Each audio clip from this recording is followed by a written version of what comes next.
Salut à tous, j'espère que vous allez bien.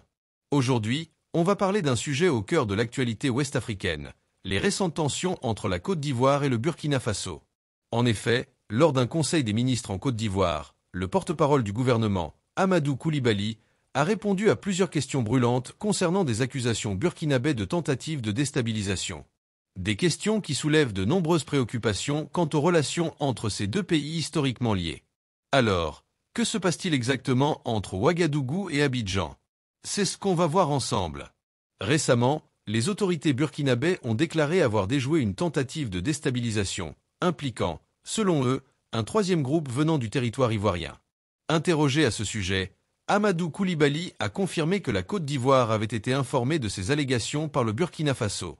Cependant, il a tenu à souligner que la Côte d'Ivoire est un pays d'accueil et d'hospitalité, rappelant que plus de 60 000 réfugiés burkinabés ont fui le terrorisme pour se réfugier sur le sol ivoirien et que plus de 3 millions de Burkinabés vivent en Côte d'Ivoire. Coulibaly a insisté sur le fait que la Côte d'Ivoire n'a jamais été impliquée dans la déstabilisation de pays voisins, affirmant que le pays n'a aucun intérêt à mener des actions qui pourraient diviser des peuples qui coexistent en harmonie depuis des siècles. Pour lui, ces accusations n'ont aucun fondement, et il a invité à ne pas céder aux rumeurs qui pourraient nuire aux bonnes relations entre les deux nations. Une autre question posée à M. Coulibaly portait sur les récentes déclarations de l'avocat Robert Bourgi, un habitué des cercles politiques africains, qui a insinué que la présidentielle de 2010 en Côte d'Ivoire n'aurait pas été remportée par le régime actuel.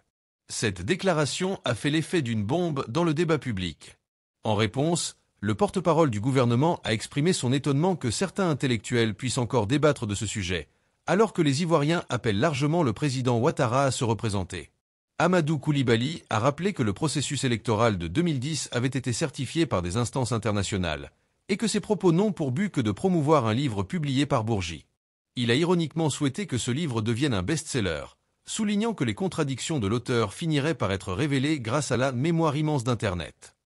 Pour le gouvernement ivoirien, cette polémique est donc sans importance.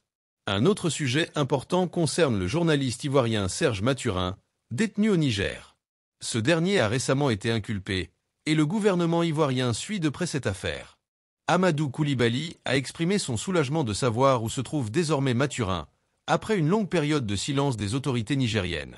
Selon Coulibaly, Mathurin serait impliqué dans une affaire de tentative de coup d'État contre le gouvernement burkinabé, en hébergeant une personne soupçonnée de préparer ce renversement.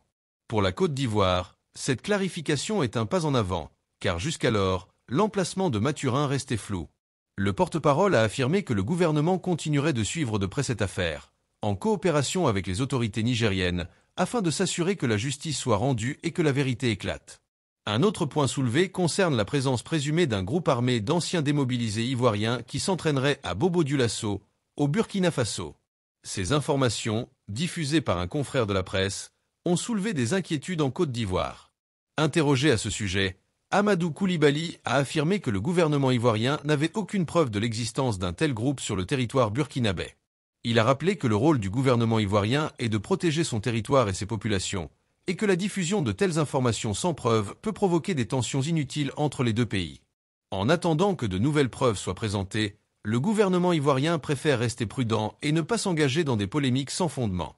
Au final, les relations entre la Côte d'Ivoire et le Burkina Faso sont marquées par des tensions, mais les deux pays semblent déterminés à éviter une escalade. Le porte-parole du gouvernement ivoirien, Amadou Coulibaly, a tenu à rassurer sur la volonté de la Côte d'Ivoire de maintenir la paix et la stabilité dans la région. Cependant, les accusations récurrentes de déstabilisation, notamment celles concernant des groupes armés ivoiriens, montrent qu'une méfiance persiste entre les deux gouvernements. Ce climat de suspicion pourrait avoir des répercussions sur les relations diplomatiques entre ces deux pays frères, mais pour l'instant, chacun semble vouloir éviter une crise ouverte. Il sera intéressant de voir comment cette situation évoluera dans les mois à venir. Voilà, c'est tout pour aujourd'hui. Si vous avez trouvé cette vidéo intéressante, n'oubliez pas de liker et de vous abonner pour ne pas manquer les prochaines actualités. À très vite pour un nouvel épisode.